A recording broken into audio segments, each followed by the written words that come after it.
ito po bang sa panig po ni VP Sara Duterte, naglahad na po ba sila ng magiging tumbok nila na gano'n din? Paano lang dedepensahan ito?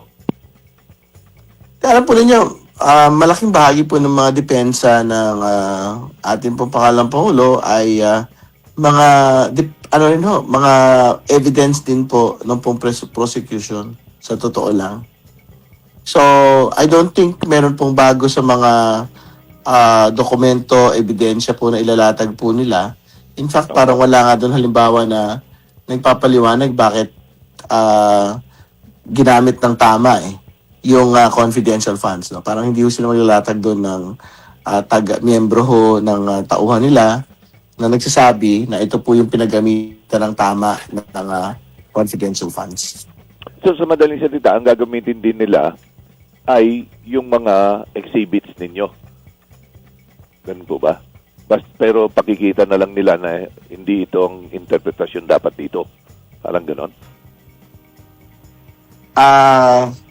Tama ho. So, meron sila gano'n na parang basically seeking to clarify na ito pong mga nakikita nating dokumento at ebidensya is not what it seems.